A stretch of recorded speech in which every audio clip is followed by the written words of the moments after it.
Olá, pessoal, esta é a sua segunda aula de ácidos nucleicos. Então, a partir da primeira aula, onde você ouviu que o DNA e o RNA são macromoléculas importantes para o funcionamento das células, vamos entender um pouco mais como funciona o RNA. Lembrando que os ácidos nucleicos são macromoléculas de natureza química formada por nucleotídeos, assim como foi dito na aula anterior. Cada nucleotídeo contém um grupo fosfato, um açúcar de 5 carbonos e uma base nitrogenada. Lembrando que a base nitrogenada é importantíssima para caracterizar o tipo de ácido nucleico que você está analisando. No caso do RNA, precisamos lembrar também que o ácido nucleico RNA, o ácido ribonucleico, ele também contém um açúcar especial, chamada de ribose.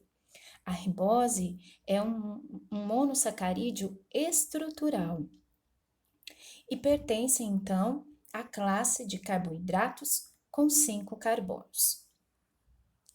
Vamos então entender um pouco mais como está formado o ácido ribonucleico. As moléculas de RNA são constituídas por uma sequência de nucleotídeos formando uma cadeia simples. O RNA, ele contém apenas uma cadeia.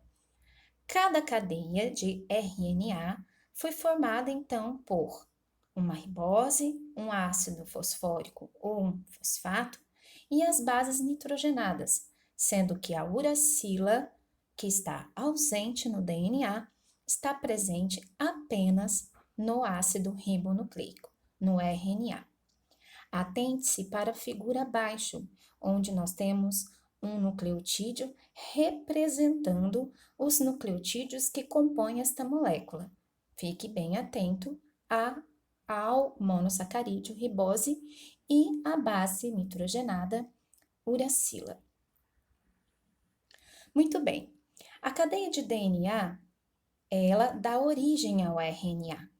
Então, o RNA é uma molécula formada a partir do DNA.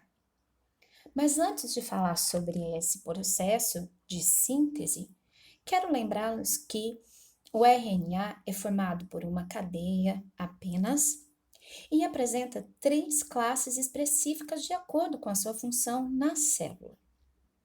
O RNA pode se diferenciar em RNA ribossômico.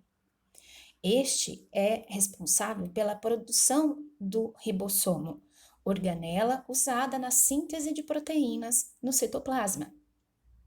O RNA-M, ou RNA mensageiro, ele é um RNA que contém os códigos genéticos necessários para a produção das proteínas. Logo, o RNA mensageiro é um dos mais importantes dos RNAs.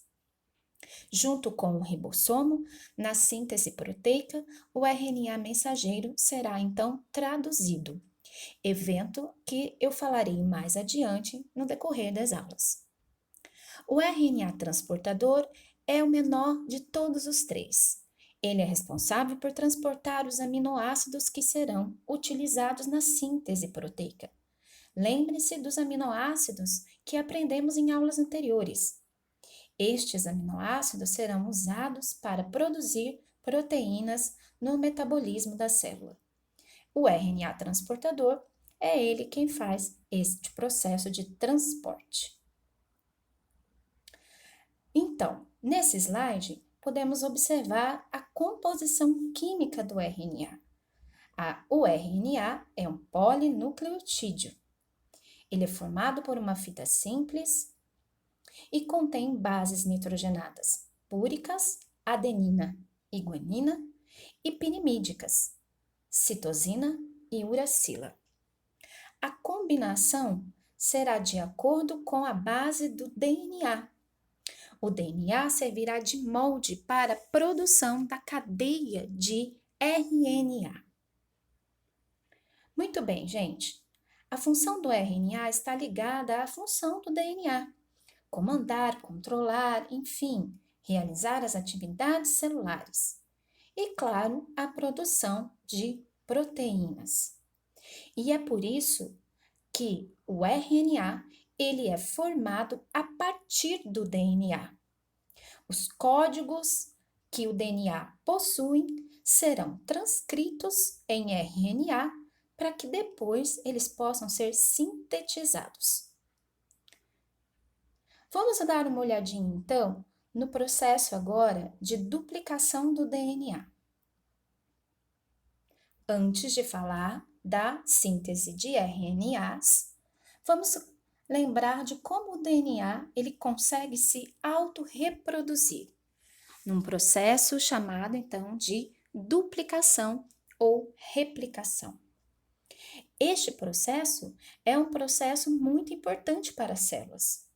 Saibam que a duplicação do DNA é um dos nortes da vida, ou seja, a duplicação do DNA é um entendimento de como as células podem conter características hereditárias de células anteriores.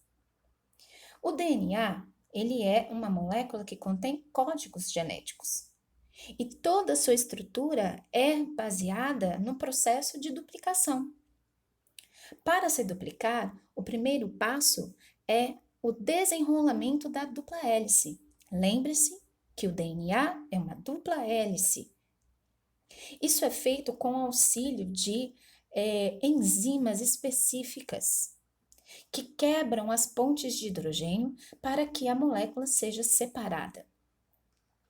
Cada fita separada vai funcionar agora como molde para uma produção de uma nova fita.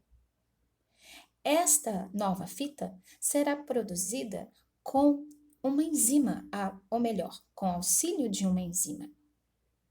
A enzima DNA polimerase irá colocar nucleotídeos que são complementares à fita molde.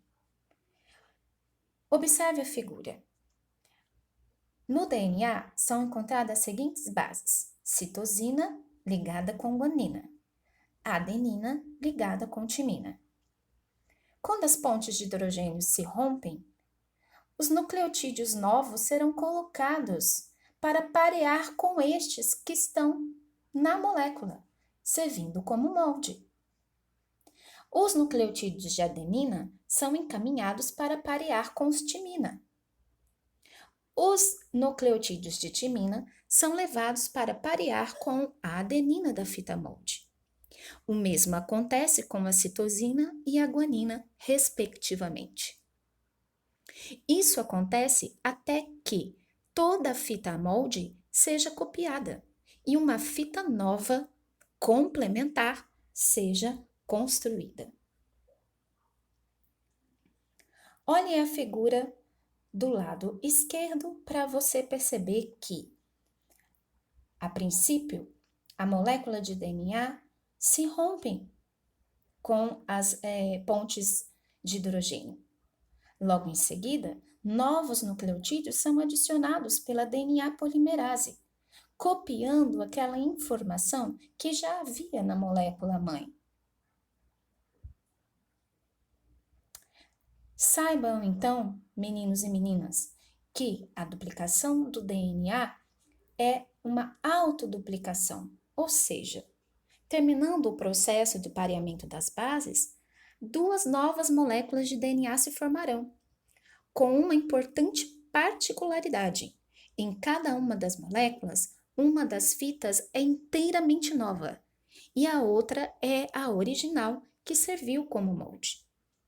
Desse fato, a duplicação do DNA é, portanto, semiconservativa, ou seja, cada nova molécula formada é um filamento velho e outro novo. Não é demais isso, gente? Agora, para copiar o RNA, é fácil. A molécula de DNA também servirá como molde, mas não inteiramente, como na sua duplicação. Inicialmente, uma molécula de DNA abre-se, no ponto onde o gene a ser transcrito encontra-se. Depois, nucleotídeos são colocados de forma que a síntese aconteça apenas nos nucleotídeos que são necessários na transcrição. Essa é uma diferença entre a duplicação do DNA e a produção de RNA. Outras diferenças também são importantes. Os nucleotídeos utilizados possuem o açúcar ribose, no lugar da desoxirribose do DNA.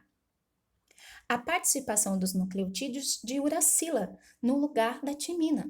Assim, se na fita de DNA que está sendo transcrita aparecer adenina, encaminha-se para ela um nucleotídeo complementar contendo uracila.